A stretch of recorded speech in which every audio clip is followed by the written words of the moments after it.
Hello दोस्तों, GK Educare point में आपका स्वागत है। दोस्तों, आधुनिक भारतीय इतिहास से एक टॉपिक को पढ़ेंगे। टॉपिक है मराठा राज और संघ। चलिए, इनसे जुड़े हुए जो महत्वपूर्ण तथ्य दिए गए हैं उन तथ्यों को एक एक करके देखते हैं। चलिए शुरू करते हैं।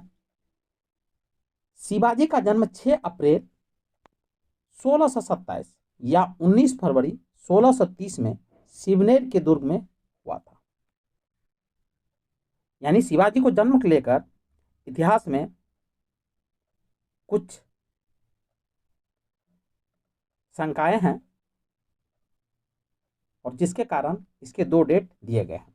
शिवाजी ने 1674 ईस्वी में राज्याभिषेक के बाद छत्रपति की उपाधि धारण की, रायगढ़ को अपनी राजधानी बनाया और उस युग के महान विद्वान बनारस के पंडित विश्वेश्वर, यानी उस समय के सबसे विद्वान लोग थे पंडित विश्वेश्वर, जिसको गंगा भट्ट भी कहते थे, ने यानी गंगा भट्ट ने उन्हें क्षत्रिय घोषित करते हुए उनका राज्याभिषेक कराया। यानी शिवाजी को क्षत्रिय घोषित किया था पंडित विश्वेश्वरैया गंगा भट्ट।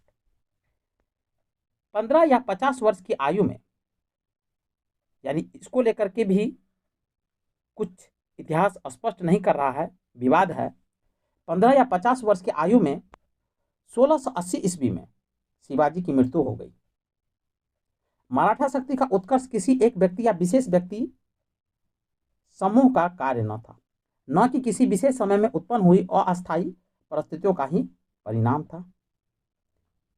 मराठा शक्ति के उदय का आधार था महाराष्ट्र के संपूर्ण निवासी थे। यानी मराठा शक्ति का जो उदय हुआ उसमें महाराष्ट्र के जितने भी लोग थे सबका योगदान था, जिन्होंने जाति, भाषा, धर्म, साहित्य और निवास स्थान की एकता के आधार पर राष्ट्रता की भावना को जन्म दिया और उस राष्ट्रता को संगठित करने के लिए एक स्वतंत्र राज्य की स्थापना की इच्छा व्यक्त की।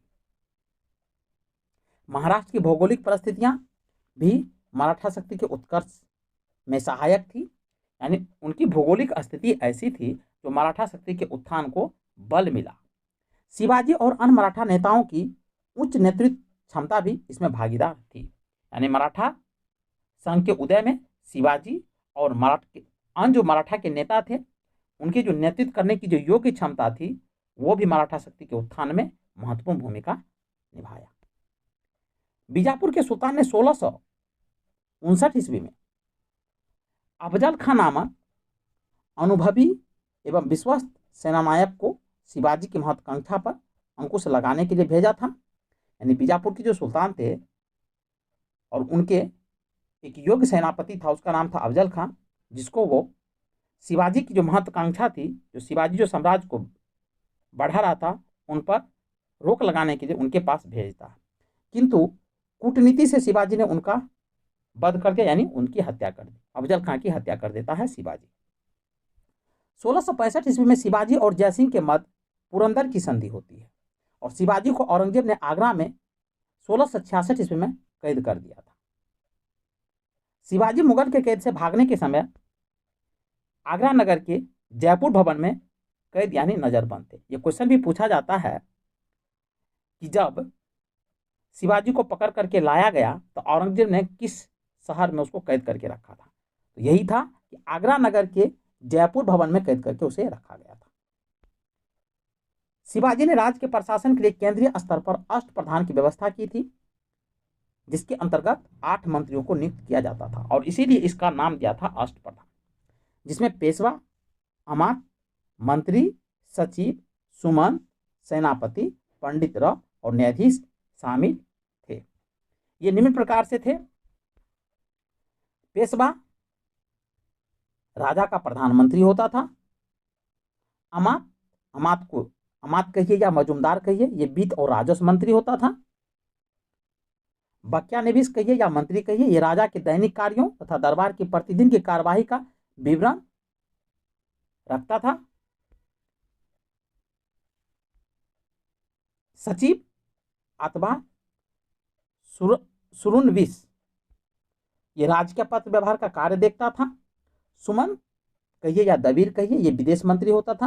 यानी विदेश मंत्री का मतलब सुमंत हो सकता है या दबीर भी हो सकता है। ये मराठा के संदर्भ में। सेनापति या सर ए नौबत यानी सेना की भर्ती, उसका संगठन, रसद आदि का प्रबंध करना। रसद का मतलब खाना पीना जो आवश्यक सामग्री है वो कहा गया है। ये सारे काम देखने की जिम्मेदारी सेनापति की होती थी या सर ए नौबत की होती थी। पंडित राव विद्वानों और धार्मिक कार्यों के लिए अनुदान का दायित्व निभाना, यानी विद्वान को जो अनुदान दिया जाएगा, धार्मिक कार्य जो कोई संपन्न होगी उनको अनुदान दिया जाएगा। ये सारे काम पंडित राव के द्वारा संपन्न किए जाते थे। और न्यायाधीश जो होता था ये मुख्य न्यायाधीश होते थे। न्यायाधीश का काम तो राजा भी करते थे। आगे देखते हैं कि राजा राम जो 1689 से लेकर 1700 ईस्वी तक शाहू के प्रतिनिधित्व के रूप में मराठों का नेतृत्व करता रहा। राजा राम की मृत्यु के बाद उसकी विधवा पत्नी ताराबाई ने, राजा राम की पत्नी का नाम था वो ताराबाई ने, अपने 4 वर्षीय पुत्र को शिवाजी द्वितीय के नाम से गद्दी पर बैठाया। यानी ताराबाई के जो पुत्र थे जिसका नाम शिवाजी द्वितीय था वो 4 वर्ष के थे, उनको गद्दी पर बैठाता है और मुगलों से स्वतंत्रता संघर्ष जारी रखा। यानी मुगल जो उसके ऊपर अंकुश लगा रखे थे उनके साथ वो स्वतंत्रता संघर्ष जारी रखती है। औरंगजेब की मृत्यु के समय मराठा नेतृत्व ताराबाई के हाथों में ही था। जब औरंगजेब की मृत्यु 1707 ईस्वी में होती है तो उस समय मराठा साम्राज्य का नेतृत्व ताराबाई के हाथ में ही था। संभाजी के बाद मराठा शासन को पेशवा बालाजी विश्वनाथन ने सरल एवं कारगर बनाया। मराठा छत्रपति शाहू ने बालाजी को पेशवा के पद पर नियुक्त किया। नवंबर 1713 ईस्वी केवल बालाजी तथा उसके परिवार के लिए ही नहीं अपितु संपूर्ण मराठा जाति के लिए भी महत्वपूर्ण था, क्योंकि इस समय से सत्ता छत्रपति के हाथों से निकलकर पेशवा के हाथों में ट्रांसफर हो गई थी, यानी स्थानांतरित हो गई थी। बालाजी विश्वनाथन का शासनकाल 1713 से लेकर 1720 ईस्वी के बीच है। 1720 ईस्वी में शाहू ने बालाजी विश्वनाथन के बड़े पुत्र बाजीराव प्रथम को पेशवा नियुक्त किया। बाजीराव प्रथम का कार्यकाल था 1720 से लेकर 1740 ईस्वी तक। बाजीराव 1740 ईस्वी में बाजीराव की मृत्यु के पश्चात पेशवा बने तथा 1761 ईस्वी तक पेशवा के पद पर वो रहे। माधवराव का शासनकाल 1761 से लेकर 1772 ईस्वी है। बाजीराव के समय तक पेशवा पद पैतृक बन गया था। बाजीराव के समय तक पेशवा का पद पैतृक बन गया था, यानी पिता के बाद उनके पुत्र, उनकी मृत्यु के बाद फिर उनके पुत्र, उनकी मृत्यु के बाद उनके पुत्र के हाथों में जाता था। इससे पूर्व ही शक्ति छत्रपति के हाथों में केंद्रित न रहकर पेशवा के हाथों में आ चुकी थी। 1750 ईस्वी में हुई संगोला की संधि के तहत संवैधानिक क्रांति द्वारा यह प्रक्रिया पूरी हो गई। इसी के पश्चात मराठा छत्रपति केवल नाम मात्र के राजा रह गए और महलों के महापौर बन गए। मराठा संगठन का वास्तविक नेता पेशवा बन गया। यानी कह रहा है संगोला संधि के तहत ही पेशवा की शक्ति में कमी आ गई और छत्रपति की शक्ति में कमी आ गई और पेशवा की शक्ति में वृद्धि हो गई, यानी पेशवा शक्तिशाली बन गए।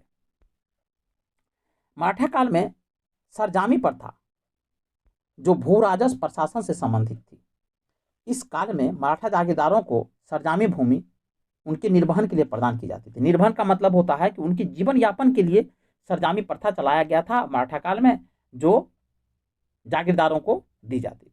जनवरी 1757 ईस्वी में अहमद शाह अब्दाली दिल्ली में प्रवेश कर गया और उसने मथुरा आगरा तक लूटमार की।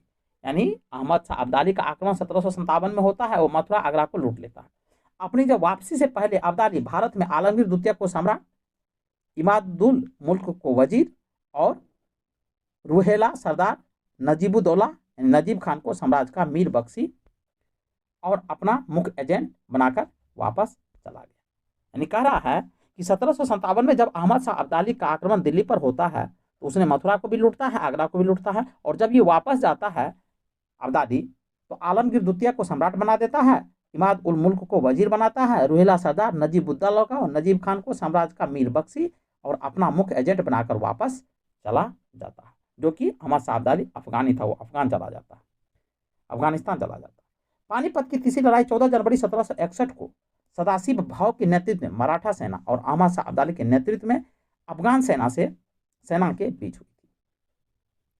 यानी 1761 ईस्वी में तो पानीपत की तीसरी लड़ाई होती है तो एक तरफ से अफगान सरदार था अहमद शाह अब्दाली और मराठा सेना का जो नेतृत्व कर रहा था वो था सदाशिव भाव। इस युद्ध में मराठे बुरी तरह से हार जाते हैं, यानी पराजित होती है। और काशीराम पंडित ने इस युद्ध के प्रत्यक्षदर्शी थे, यानी काशीराम पंडित जो थे इस युद्ध को आंख से देखा था। और उसने कहा पानीपत का तीसरा युद्ध मराठों के लिए प्रलयकारी सिद्ध हुई, यानी काफी हानिकारक सिद्ध हुई, प्रलय लेकर के आया। और इसी युद्ध में मराठों की हार की सूचना बालाजी बाजीराव को एक व्यापारी द्वारा कूट संदेश के रूप में पहुंचाई गई। यानी पानीपत के तृतीय युद्ध में जो हार होती है, यह संदेश बालाजी बाजीराव को एक व्यापारी द्वारा दिया जाता है, जिसमें कहा गया कि 2 मोती विलीन हो गए, 22 सोने की मोहरें लुप्त हो गई और चांदी तथा तांबे के सिक्कों की तो पूरी गणना ही नहीं की जा सकती है। पानीपत की लड़ाई का तत्कालिक कारण यह था कि अहमद शाह अब्दाली अपने वायसराय तैमूर शाह के मराठों द्वारा लाहौर से निष्कासन का बदला लेना था।